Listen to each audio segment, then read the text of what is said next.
on, everybody? Rick with On Right Sports. Today I'm going to be talking about the Bears and Tremaine Edmunds. We're going to see what kind of grade he got and what I think the grade he should have got and what they're going to be doing with him. So ESPN has him as a C grade signing. I can just get to it here. So they signed for $72 million with 50 guaranteed. That's 18 a year. He's 6'5", 24 years old. Just his size and his age alone, I believe, warrants that kind of money. I mean, I understand why the Bills didn't do it, but I understand why the Bears would, especially with them being, they were $100 million under the cap, so they had a lot of money to spend. But then they signed TJ Edwards to 19, I believe, bringing it to $90 million on linebackers, which is ridiculous. And they have, so ESPN has it as a C. See what they say about him at 24 years old, the athletic linebacker who figures to serve as the will linebacker. Now that's important. I don't like that at all. To serve as the will linebacker in Matt Eberflus' defense. He's been a solid run defender, right, true, and improved significantly in coverage. Last season, PFF gave him a 90 grade. He had 102 tackles, including 6 for loss and 1 sack. Only 1 sack. 7 pass breakups and 3 quarterback hits. So he had 7 pass breakups, but only 1 interception. That might be due to him having little hands. I think he had the smallest hands in the linebacker 2018 draft class. He had the smallest hands out of the linebackers for the Bills at 6'5" with 9-inch hands. Very small, but it's his instincts that prevent him from having interceptions. That's why it's very dangerous. It's interesting that they're putting him at a will, the weak side linebacker, because he was the middle linebacker for the Bills. And if you watch those highlights, a lot of the time it was Matt Milano cutting off, closing up those gaps and leading those rushers, those running backs right into the arms of Tremaine Edmunds. So it was the instincts of Milano that led to the tackles for Edmunds, and which led to Edmunds making 18 a year when Matt Milano is making like 10 or 12, I believe. Matt Milano is the best linebacker in the game, hands down, without a doubt. But he's not worried about making money. He's worried about winning and just playing football, I guess. That's what he says. And so we got, let's see, Pro Football Focus has the signing as a B. Ultimately, the problem here is, first, off-the-ball linebacker is a non-premier position in the NFL. Playing an off-the-ball linebacker, $17 million, is not too different from paying a guard, a running back, or a tight end that much money. Second, the linebacker market was looking cheap. Both Edwards and Jermaine Pratt signed reasonable deals. Yada, yada, yada. And there are 2 linebackers for the Bears. Okay. All right, here we go. Pro Football Focus gave it a B, gave the Bears a solid mark for the addition of Edmunds, who was the best linebacker in coverage last season. He was not the best linebacker in coverage. It's his height. It's his wingspan. It keeps the quarterback from throwing over the middle. He's not that good in coverage. Bears fans, you're going to find this out. The Bears make their second splash of the day at linebacker, adding Tremaine Edmunds. Linebacker coverage this past season with a 90 grade. We already talked about that. He's made splash plays here and there, but a lack of consistency held him back. See, he really seems to put it together in 2022, though, and if he can maintain that level of play for the Bears, he will be in good shape, him and TJ Edwards.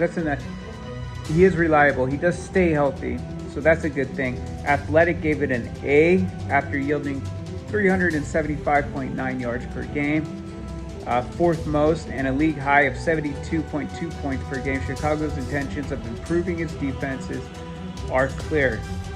The defense opened free agency by adding Edwards from Philly, Edmonds from the Bills, to fortify their defense. They say, The Athletic says Edmonds makes plays all over the field against the run, against the pass. You're going to see Tremaine without Matt Milano, and I don't think Edwards is no Matt Milano. We're going to see what Tremaine is all about. Sports Illustrated gave it a C+, while Edmonds is a terrific player at only 24, 5 years experience and 24 at 6'5". I mean, that alone is just crazy. That's why I wanted the Bills to keep him. But still, it's just he doesn't have the instincts. He doesn't make the game-changing plays. This is a stretch. They say it's a stretch for Chicago. It's especially large after it agreed early with TJ Edwards. Oh, they signed Edwards first? I didn't know that. 3-year deal, $21 million. The Bears have a litany of needs and have invested $93 million total into a pair of off-the-ball linebackers. It's crazy. Oh, you Bears! It just drives me nuts. Okay, this is a C. The signing's a C, especially because you already signed an off-the-ball linebacker in Edwards before you did this. So I feel like the Bears are just spending the money that they have, because you still don't even know what you got with what's his name, Justin Fields. Okay, you guys traded the number one overall pick for DJ Moore and a bunch of picks, which I would have done the same thing, because you got to find out what you have in Fields. Got DJ Moore, poor DJ Moore, poor guy. He could be an elite receiver in this league if he just had a damn quarterback. Feel bad for the guy. At least he had the decent weather from North Carolina. Now he's got to come to Chicago, where he's got to lock up all this stuff and deal with things that you got to deal with in Chicago. You guys got Edwards, you got Nate Davis. That's not that bad of a signing. PJ Walker as your backup quarterback. That's interesting. Andrew Billings from the Raiders, defensive line. Travis Homer, running back. A 2-year deal. Who's that guy? I don't know who that guy is. Right? Deontay Foreman. Now there's a running back. That's a good pick. Robert Tonyan as your tight end. So I mean, you guys aren't going crazy. I think the Panthers are going crazy with what they're doing. Adam Thielen thinking that they're going to win the Super Bowl this year. That's crazy. Adam Thielen. You wanted to win the Super Bowl, Thielen? You should have lowered your price and came to the Bills or went to the Chiefs. Well, that's on you. Andrew Brown. These are Blaine's game. Blackwell. These are players that you extended and kept. So yeah, I think the Bears are going to be a little bit better than they were last year. It depends on your OC, your coaching staff. You know, these quarterbacks, Justin Fields was fine in college. Most of these quarterbacks do just fine in college, and then they come to the NFL, and it switches. It's backwards. The quarterbacks who were crap end up being good in the NFL, and the ones that were good end up being crap in the NFL. So it's like, it's frustrating. It all depends on where these quarterbacks are going. Who's the team they're going to? How are they going to be coached up? When I was younger, I used to think coaching had nothing to do with football. That coaching was just, you could put any schmuck in there. Not the case. I don't think Josh Allen could have succeeded anywhere if it wasn't for the Bills, or unless he went to Kansas City or something. It all depends on the organization. And Sean McDermott's not some, offensive guru. So, I mean, maybe Josh Allen could have went anywhere. Who knows? But yeah, so I give it a C. It's a C signing. You guys are gonna get frustrated. I don't see him as a weak off. You know, he needs to be middle. And I don't know if the Bears run a lot of nickel. I don't know. We'll see. Way too much money on linebackers. I think the Bears are going nowhere. I think they're going to be exactly where they were last year, maybe a little bit better, unless Fields just makes a spectacular jump. Like Josh Allen did. This is his year 3, right? Year 3. Josh Allen made his jump year 3. So we'll see. But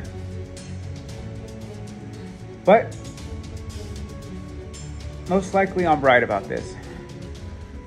You know, that's why I call this I'm Right Sports. I'm usually right about things like this.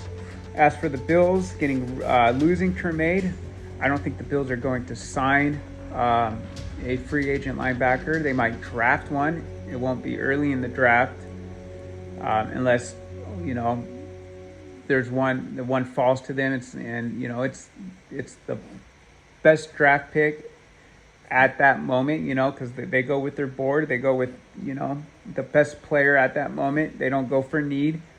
I think they need to see what they got in Bailey Spector and Bernard. Bernard being 1 inch taller at 6'1".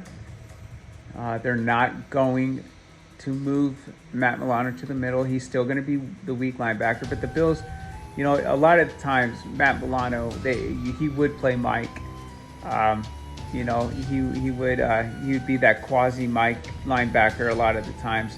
You know, so I think they can do that with him and Bernard Dotson, or him and Bernard, or him and Bailey Spector. I think Spector, you know, he has a lot of grit, and I'm excited to see what he can do. It seems like he's always around the ball. Him and Bernard always around the ball. High expectations for both of them. I know Bills fans are, you know, frustrated, and it's hard to go from a 6'5" linebacker who's only 24 years old, who looks like the damn Predator, to a 6 foot Bailey Spector. You know, it's difficult, but that doesn't mean that they're not going to be good players. The Bills definitely just can't sign a linebacker or draft a linebacker high when you got these other 2 linebackers. You know, that's just a waste of draft picks, you know. You can't do that. They got to figure out what they got. So it's either going to be a pleasant surprise for us Bills fans, or it's going to be extremely frustrating, at least for the first start of the season when it comes to that position. Okay, so once again, Tremaine Edmunds is C to the Bears, and I think the Bills are going to miss Tremaine at least for the first couple games. As for that, I'm Rick with I'm Right Sports, and if you think I'm wrong, go ahead and leave me a comment. Like, comment, subscribe. Appreciate that, and I'll be talking to you.